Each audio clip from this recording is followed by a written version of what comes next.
waiting for my computer to start up again. It looks better, frankly. It's fine. I would leave it. Okay, we're ready. We're live. 3, 2, 1. This is episode 139. Yeah. Actually, so I'm going to count down again. 3, 2, 1. Hello, Internet. I'm Justin Freed. This is episode 139 of inThirty, the tech podcast. With me is Haim Cohen of HaimTime.com. Hello, everybody. And Paul N. Shapiro of PaulNShapiro.com. Hey. And I am Justin Freed of JustinFreed.com. We have the 3 most interesting URLs to go with our names that anyone has ever come up with. So, on today's show, we're going to be talking about online ratings. And, of course, that is a nice segue into me berating you into rating us on iTunes or some other, podcast rating site that I have never heard of. And you don't have to give good reviews. You can give whatever reviews you think are appropriate. If you like the mellifluous sound of my voice, if you like Haim's haircut, you can give us 4 or 5 stars. If you like the fact that Paul moved to Boston, whatever. Anyway, just be honest. Be honest. Yes. Don't lie. Unless our moms are listening, in which case, yes, we need 3 5-star reviews. So the theme of today's show comes from 3 news stories. The first of them is Foursquare splitting its check-in and review functionality into 2 different apps. The second is some poor guy who happens to be a Redditor is getting sued for what seems to be a fair but nasty review of a router from some company I've never heard of on Amazon.com. And the third thing is because of a crazy blonde woman and her crazier Israeli husband who run a restaurant in Arizona called Amy's Baking Company. If you're fans of Kitchen Nightmares, you may have heard of them. There was a recap episode recently. Anyway, they famously railed against the internet bullies that ruined their reputation after they were mean to some people. They responded to Yelp reviews, and people have been harassing them ever since. No, harassment is not justified, of course, but these people are nuts, and they did not handle the online reviews well. So let's get the Foursquare thing out of the way first. If you're watching, Paul has put an interesting message on his video. Anyway, when was the last time, Haim, that you opened Foursquare on your phone or on your iPad? Unfortunately, it's been a while. I liked Foursquare. I liked it for a while. I was checking in. I was trying to get the most points. But it just became tedious. There was that you had to check in. There was Brightkite. There was... I Foursquare every day. You didn't have to check in on any of them, though. But okay. I know, but you wanted... There was all these... Gowalla was another one, and they pivoted off, and Eventbrite, and all these different little things. So I felt the need to check into all of them, plus Google and plus everything else. Then I realized this isn't getting me anywhere. I'm just wasting my time. So Paul, when was the last time that you checked in using Foursquare? I think I may have accidentally muted Paul. Haim, can you unmute him? I cannot. Paul, you may have to unmute yourself. Yep, got it. I use Foursquare every day.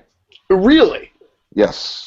And you have continued to. So you're like the mayor of Haim's bathroom or something? Why are you continuing to check in on Foursquare? I don't know. I just have to check in everywhere. So you think that the subsection of users that have stuck with Foursquare since its inception, whenever the hell that was, are OCDing their way through the check-in system? Is that what's going on? It must be, because it's definitely some sort of convulsive habit of mine. Interesting. So at least they got something right with the user interface and the frictionless check-in enough to get you to stay involved. Haim, did your use of it taper off as the mayorships and all that type of stuff waned? I think what happened is I got more involved in Ingress, and I was just tired of, I want to have more and more and more points. I want to beat Paul on the leaderboard, so I'll check into every store at Menlo Park Mall. But even though I wasn't there or anything like that, so I would try and game the system from where I was. And let's be clear that Foursquare was gamifying check-ins before gamification was a word that was bandied about really frequently on the internet. And I think what we've seen is that bigger services, things that you are doing aside from the check-in aspect of things, using Google Plus or using an Android phone to automatically check in, or Facebook or something, that's where the check-ins work best. And secondly, if you're taking photos with them, Instagram, of course, then you can put your location on a map. But Foursquare, in order kind of to rejuvenate itself, is splitting the functionality. So they're going to call it the check-in app Swarm, which to me it sounds like something that's best for like Burning Man, or if you want to, you figure out if your friend is at a concert or something without having talked about it beforehand. It's just based on the name, and they're leaving Foursquare to kind of compete with Yelp, I suppose, and to do that type of reviewing, right?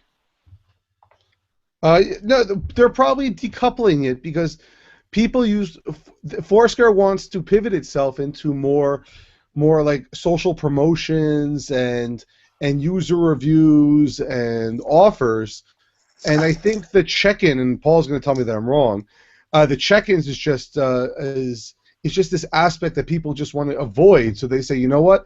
Let's split it up. You have Foursquare for these promotions, and you have Swarm if you want to play the game. Paul, tell Jaime he's wrong. I don't know if he's wrong, but let me tell you. Whenever I check into a restaurant, I always look at the tips on Foursquare, and I always find them to be more reliable in terms of recommendations than something like Yelp. So Foursquare does seem to get the tips to rise to the surface as far as best menu items to order or ways to get discounts and stuff. So maybe it's the user base that, in that way, is keeping Foursquare alive, and it's kind of like a closed loop where the people that are into it are making the service more valuable for the other people because they all want the same type of thing. And then, Paul, you're inclined to post tips. So it's people that are interested in stuff like that seem to have stuck with Foursquare then. And I despise Yelp. What don't you like about Yelp? I think generally the reviews are crap. I don't find them to be the most reliable. No one's a good critic. Well, they don't curate them in a good way.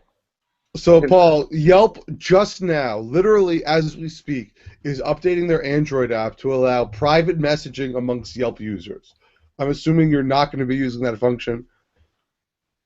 Oh, hell no. Who gives a crap about that? Is the idea behind that if you see that Sammy Joe reviewed an Italian restaurant poorly, when you go there you can message them and say, hey, is this review legit? I mean, what is the point of that? Or if Paul reviews, and I'm sitting at the same restaurant that Paul reviewed as either good or poor, or how about to contact me for recommendations, I can then in the app and message them. Foursquare or Swarm or whatever it is now.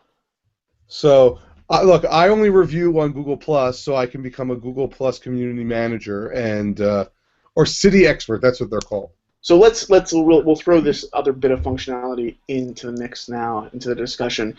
Google, besides some other great features that they added to the Maps app in this last update to version 3, it's just 3.0.0, I think maybe even .0, which is rare for Google. There's usually a .1 or .2 in there or something.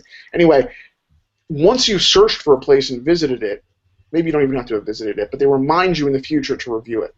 That being said, there's a lot of people. There are a lot of entities out there that are trying to get the review system down. But it sounds like Foursquare wants to stay with like the loyalty angle of things, but it's not about your presence at the place. That they're going to somehow do it based on purchases or something. I mean, are Square and Foursquare going to team up at some point to do loyalty?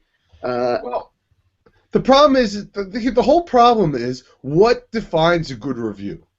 I mean, that's the inherent problem, and we all know if you want a good review on electronics, you end up going to Newegg or Micro Center. Even Amazon, for the most part, has good reviews, but you also learn how to filter out the crap.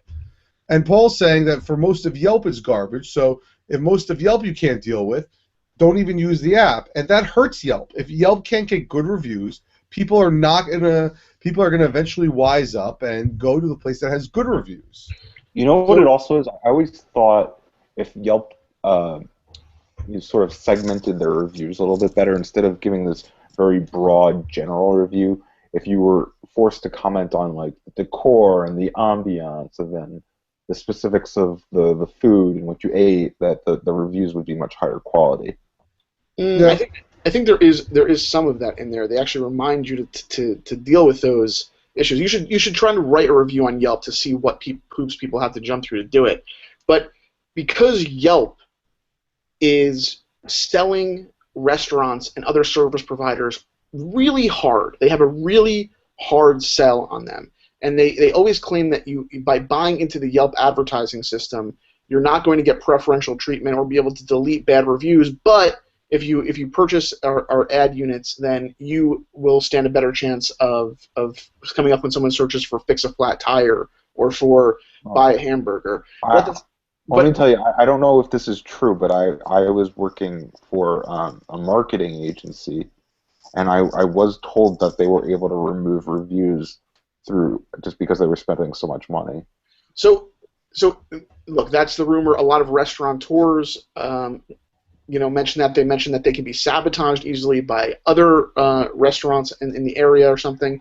But it seems like the review market on Yelp is much more cutthroat, and because they have this sales squad that seems to breathe down your neck, and the claim is that they tend to call you after the reviews on your restaurant or whatever have dropped a lot, that they're taking advantage of people whose business is tied to Yelp, and they're taking advantage of people who are being slandered or libeled potentially by the reviewers, that the ethos of the company is far and away worse than Foursquare potentially. I'm not saying I haven't, I'm not sure about that. Well, but let's go back to Foursquare. So the problem is, I think, and this is why they're splitting off.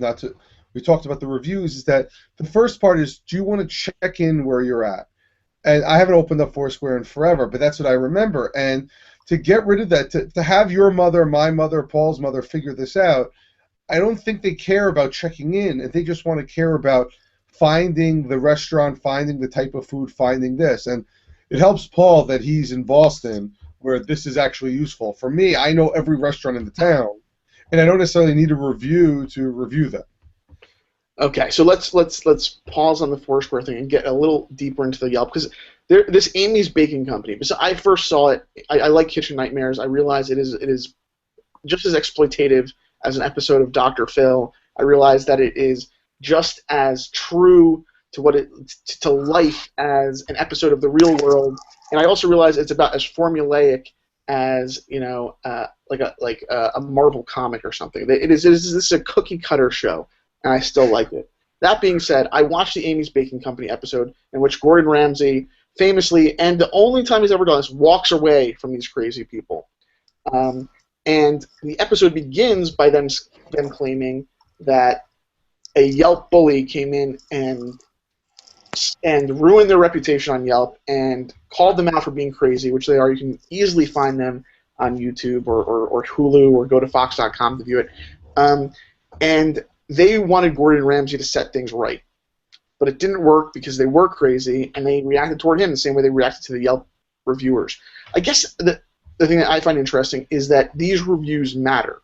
That there's a subset of people who probably never look at the reviews, but once that you open the door to people that care about the reviews, 4 stars is going to win out over a place that has 2 stars or 1 star. It means something when you're bringing in new customers. So is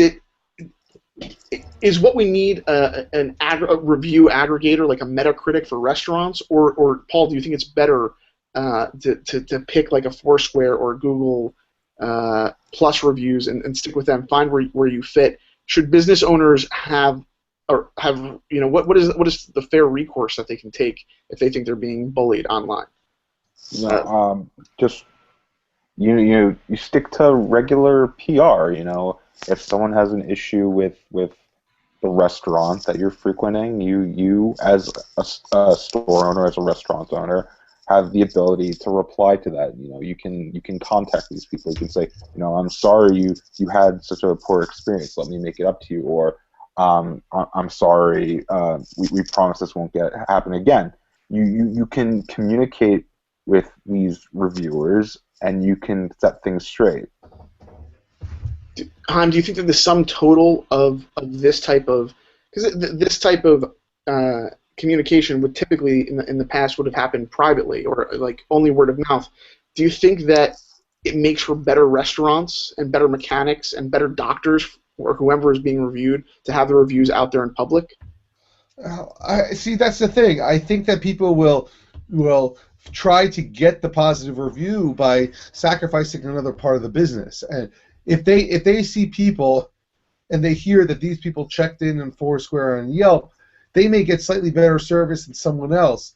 But the bigger thing is that you see that's wrong is that either one, the extortion. If you don't give me what I want, I'm going to write a bad review, and the restaurateur should be able to say, fine, write a bad review. I have the ability to respond to it. The problem is these restaurateurs don't understand that you have to be very, very calculated in how you respond, because everyone's going to read the response, and if you say it in a way that insults them, probably as Amy's Baking Company did, people are going to then trust the reviewer. You basically get 3 lines to say, or the person reading it has to be the judge of who's right and who's wrong. And they're always just generally going to side with the user reviewing it, unless the person is so crazy and the restaurant posts such an accurate description of probably what happened. Paul, is it a viable business model to open a restaurant, be so insane to the customers that they have no recourse but to berate you on Yelp and Foursquare, that they incite such animosity and craziness online that then a reality TV show comes and picks up your story and either gives you your own show, or is that what I mean? But I don't know. Do we think Amy's Baking Company is making money? So Fox happened to do a follow-up episode, which was totally bogus, by the way. They made it sound like Gordon was going to go back and actually fix up the restaurant. All they did was cover the craziness that ensued afterward. But Amy and her husband did end up on Dr. Phil. But when you see things like this, and yes, they made money. They made money. They probably are going to sell a couple of T-shirts. But the cost is that people are looking up their phone number and they're in Scottsdale, Arizona, and people. I'm sure that tons of people took it upon themselves to prank call them and whatever. But let's that's the 1 in a million shot. Does this set up a platform for to drive a bad business out of your community? Does it work? I mean, this is again framing it in a different way. But do these reviews not, because it's got to be more than that. They're just giving information to the general public. They're actually informing how people run their businesses. So I'm trying to assess whether or not. It sounds like you think that people are ignoring other areas of the business in order to get reviews. But is this something? Should we go back to the Better Business Bureau? Is that like or someone with that credibility? Is that who we should turn? Well, no. I think we're taking this angle the wrong way. I'm going to San Francisco. I'm going to California at the end of June. Okay, I'm going to be in Santa Barbara on, I don't know, Thursday, something like that. I want to eat dinner. Where am I going to go? I don't know anybody. I can ask on Twitter, but I don't know anyone in Santa Barbara. I'm going to open up Foursquare. I'm going to open up Yelp. I'm going to open up something and say, this is the type of food I want. Give me the review. And I'm generally going to look at the overall star rating, and I'm going to look at the first 3. I'm not going to sit there and scan and try and figure it out. So I think what's important is that the restaurant has lots of reviews, and for the most part they're mainly positive. And then if you see errant 1 star, whatever it is, read it to see if it's something that's throughout, like, oh, the food is all. I mean, just something bad, or is it just a one-off person that had a little too much to drink or was mad for the wrong reason? Doesn't Michael DeGusta live around there or in Santa Barbara? He may. I gotta go ask him. All right, so let's use this juncture to talk about this Redditor, who I guess he hasn't been sued yet, but Chaim, can you bring up the story? You found it on the National Review and give us the first couple of lines of it. Yeah, now I lost it again. But basically, he wrote a really negative review for this router. He posted it on Reddit, or he got a cease and desist to take the review down. And he posted it on Reddit, and now Reddit's giving their whatever. He basically said your product is identical to another product, and it doesn't look like none of the packaging or anything looks like what you were talking about. But basically, you ripped off this other person's product. So, and he used his real name somewhere in the Amazon review. He didn't post it until to Reddit, I believe, until he wanted the Reddit community at large to pay for his potential legal bills to defend himself or to keep the review up. But, I mean... I can read the review. The review is not that long. It's right, by TD. I just received a letter from Media Links law firm threatening to sue me unless I delete my negative review. Never in my life have I been so relentlessly bullied by a company. Please keep in mind when considering whether to purchase any products from Media Link, and if you decide to leave a negative review, don't use your real name like I did. Media Link sent a letter from their lawyers demanding that I delete my negative review after it became the most helpful negative review. Tenda sells a strikingly similar router for $15, and he provides a link. I'm not sure the relationship. According to an online review, FCC filings show that Media Link this is actually a Tenda. So he reviewed that. I don't own the Tenda router, so I can't confirm this, but read the review for myself, and I guess he put it there. In my opinion, some of these Amazon reviews are suspicious. How can I trust these reviews after I was threatened with legal action? And last line, in my opinion, you should stick with an established brand like ASUS, TP-Link, Linksys, or Cisco. Okay, first, unless he's like unless he's outright lying or calling for their offices to be firebombed, it's not the right. I mean, I believe it's not the right response for the company to threaten to sue him. Of course. Right? So, and the products, by and large, can stand for themselves. And do we think that Amazon as a marketplace is democratic enough that even if these bad reviews come up, if you sell enough product and it's good, that is the best defense, right? I mean, if the problem is that, yeah, if your product is good, people will spread the word of mouth that it's good. It'll be the bestseller. It'll be this. It'll be that. And if your product is good, you will get the reviews. And everyone knows that to skip the 5-star, to skip the 4-star, go to the 1 and the 2-star and read those. And throw out all the defective on arrival products, throw out all the missing something, and get to this product is bad because, and then decide whether you want this product. Why do you have to comb through all this crap? it's infuriating. Well, what would you do? Look can I apply a filter and be like, here's how you should be looking at my reviews because the rest of them are crap. Are you saying, Paul, that you want? Because it seems on Newegg that, for instance, where I have made the specifications of products, especially electronic ones, never seem to be specific enough for me.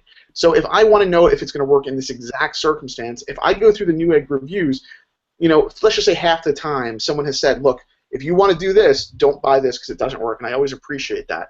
But Chaim is right that a lot of people shoot off from the hip, and if the product is DOA, and that could be UPS's fault, they give it a 1.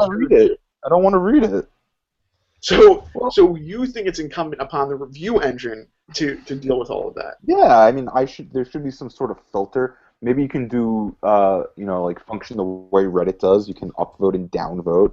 Oh my God, I would love to downvote reviews. Well, that happens, right? I mean, there are the review from the guy who got sued, I think, got modded up on Amazon.com and was the most useful negative review. Well, like here, the same router, the next review down. I bought this router for my small 2-bedroom home, and the connection was crawling more than 25 feet away. The interface left much to be desired. Go with the name brand. This review doesn't say anything. They don't say if their house is filled with lead paint. Okay, 25 feet away doesn't seem like, but it's 25 feet in the worst line of sight. I mean, and we know this with Wi-Fi. And what's crawling mean? Does crawling mean that you have a wireless B connection and you forgot to state that, or what? What's going on? So I see a review like this and I go, okay, I understand 25 feet away, but you shouldn't be more than 25 feet away from your router and expect miracles.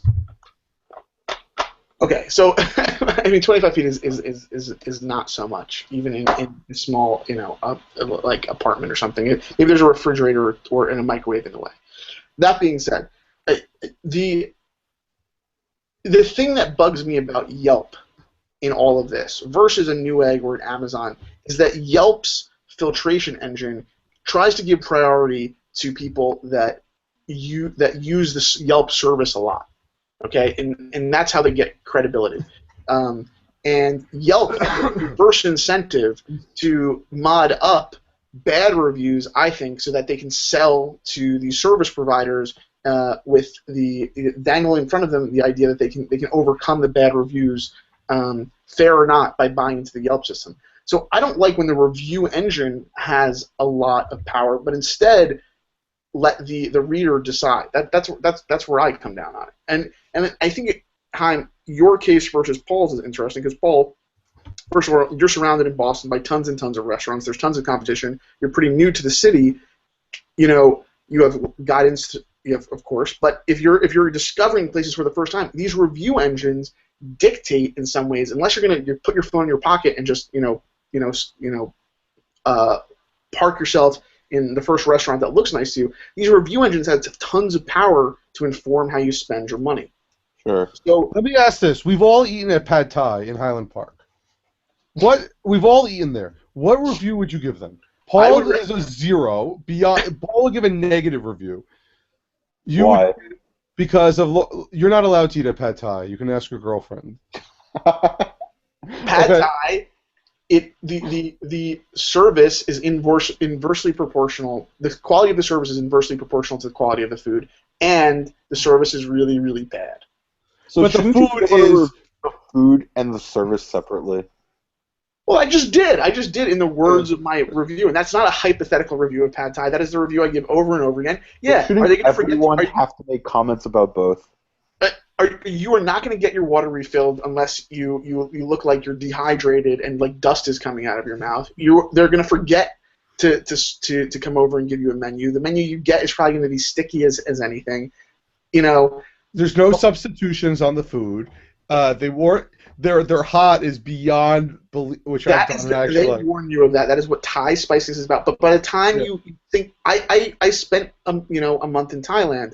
And I was ready to be blown away by the local Thai cuisine. I was like, oh, I love Pad Thai in Highland Park. I can't wait to try Pad Thai in Thailand. And you know what? The Pad Thai in Highland Park competes. It compares well with the local Pad Thai that I had. So that's to me, they a feather in their cap as far as their food goes. The food is excellent if you get around everything else, but you won't give it a 5-star. But we don't want Yelp to have that power. Yeah. So, right, so where are we at on time? 2 minutes.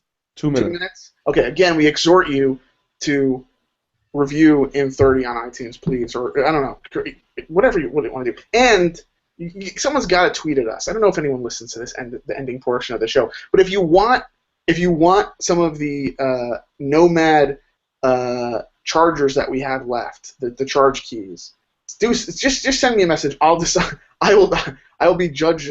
I will be judge of whether or not you deserve one. Send us What's your Twitter handle? What? What's your Twitter handle? Let them know. Just do it at inThirty. Yeah, at inThirty. That is a good way to do it. So that's what we'll say. We'll end the show on reviews by saying write us a review. Send us a link to the review and be specific. Tell us what you like about the show. Tell us what you don't like. Because you get the review, we will try and change you. We're not here to say you're wrong. We take this constructive criticism. But don't say that 30 minutes is too long for you. We have that in the title. Right. Okay. You're right. Okay. That is a good point, Haim. Okay. That is Haim's advice. That when you review, say the good, say the bad, and take it. I don't know. Take the title of the restaurant into consideration. All right. This has been episode 139 of inThirty. Thank you for listening. Bye.